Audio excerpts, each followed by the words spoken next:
Bonjour Maël. Bonjour Agnès.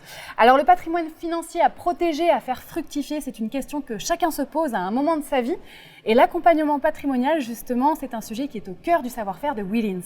Tout à fait, cela fait plus de 30 ans que nous accompagnons nos partenaires courtiers, banquiers privés et family office pour leur apporter notre expertise afin de servir au mieux leur clientèle. Et l'accompagnement patrimonial selon Willins, c'est tout de suite.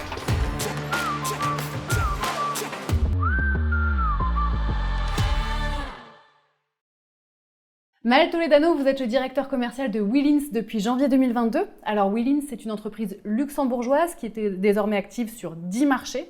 La France est d'ailleurs le premier marché en termes de chiffre d'affaires. Willins, c'est 30 ans d'accompagnement patrimonial à l'international. Vous proposez des solutions innovantes d'assurance vie et de capitalisation.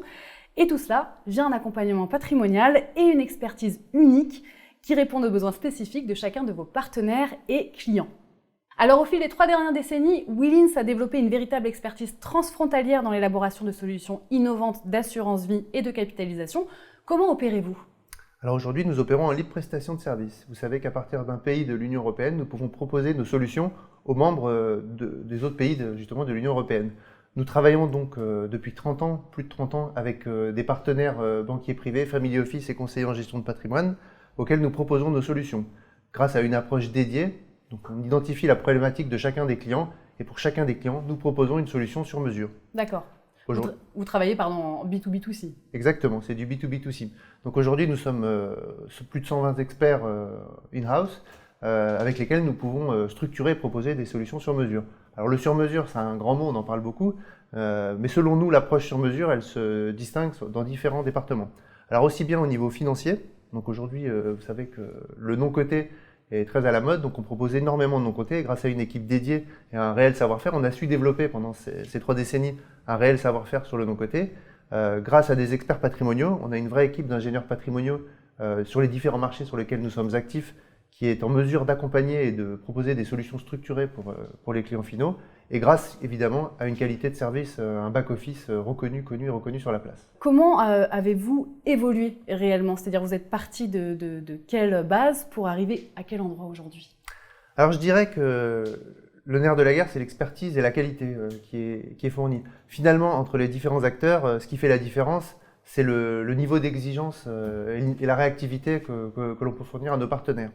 Je dirais que ce qui nous a permis d'évoluer, c'est d'abord une vraie connaissance des marchés sur lesquels nous sommes actifs, grâce à des recrutements, à l'évolution de nos collaborateurs, qui sont devenus de plus en plus des experts sur chacun de leurs marchés. Et puis bien évidemment, grâce au suivi des tendances de marché. Aujourd'hui, comme je vous le disais, la mode, je ne sais pas si on peut qualifier de mode, mais ce qui fait la différence en matière d'investissement financier compte tenu des tempêtes sur les marchés, c'est vraiment le non-coté. Donc il y a une vraie exigence. On a su staffer une équipe de gens compétents et une équipe qui est capable d'accompagner les partenaires. Alors un contrat de capitalisation luxembourgeois par exemple offre de meilleures garanties en cas de défaillance bancaire qu'un contrat français. Chaque pays a ses lois propres. Vous vous entourez de collaborateurs dans chaque pays pour répondre au marché et rester en éveil constant des évolutions, des collaborateurs qui sont dans les pays ou qui font tous partie du siège au Luxembourg. Alors la particularité de Willins, c'est que nous sommes le seul acteur purement luxembourgeois, détenu par des luxembourgeois et qui n'opère qu'à partir du Luxembourg. 100% de nos collaborateurs vivent au Luxembourg, mais se déplacent régulièrement dans les pays sur lesquels ils sont actifs. Nous avons des équipes donc, de back-office et des commerciaux, des juristes, des ingénieurs patrimoniaux qui sont natifs du pays et qui ont fait leurs études dans les pays couverts, qui sont basés au Luxembourg. Et justement, ça permet de réunir les expertises et de confronter les savoir-faire. Bien évidemment, nos produits et nos solutions sont de droit luxembourgeoise, mais elles sont conformes au pays d'exercice. Bien sûr. Je prends l'exemple par exemple de la France, puisque c'est le pays qui nous réunit aujourd'hui.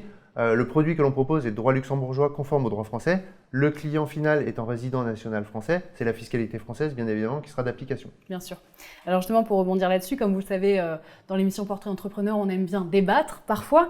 Alors le Luxembourg a longtemps été considéré quand même comme opaque, comme une plateforme de l'évasion fiscale. Donc pas une très bonne réputation au niveau international, mais depuis de nombreuses années, justement, un travail de transparence a été opéré. Vous l'avez ressenti chez Willins, cette évolution ? Bien évidemment, bien évidemment. Je dirais qu'aujourd'hui, le Luxembourg est au niveau des autres pays, voire plus exigeant en termes de compliance et d'origine des fonds. Cette année, vous savez que le GAFI va auditer le Luxembourg, nous sommes assez confortables, clairement, oui, avec la visite du GAFI. Pourquoi? Parce que les comptes non déclarés ou ce genre de fantasmes du passé, je dirais, c'est justement du passé depuis plus de 10 ans. Aujourd'hui, en termes d'exigence, nous sommes au même niveau que tous les membres des pays européens. Alors, un futur basé largement sur du digital, quelles sont les perspectives pour Willins? Alors, on est à l'écoute vraiment du marché. Il va y avoir d'autres évolutions, il y a déjà des évolutions qui sont en cours. Notre outil nous permet de nous adapter, de faire des développements pour répondre justement à toutes ces problématiques. Je dirais qu'aujourd'hui, la réglementation est assez lourde, puisque, je ne sais pas si ça vous parle, mais SFDR, DDA, ce genre de réglementation qui ont demandé énormément de travail chez nous. Aujourd'hui, le green, l'ESG, c'est la réglementation du jour qui va découler sur des changements 2022-2023 qui demandent énormément de travail chez nous et qui va aboutir à des produits spécifiques. Et tout ça, on va le digitaliser bien évidemment pour répondre à la réglementation et faciliter la vie de nos partenaires. On peut dire que Willins a du pain sur la planche. Tout à fait, tout à fait. Nous allons bien occuper pour les années à venir. Merci beaucoup Malte pour cet échange. Merci beaucoup.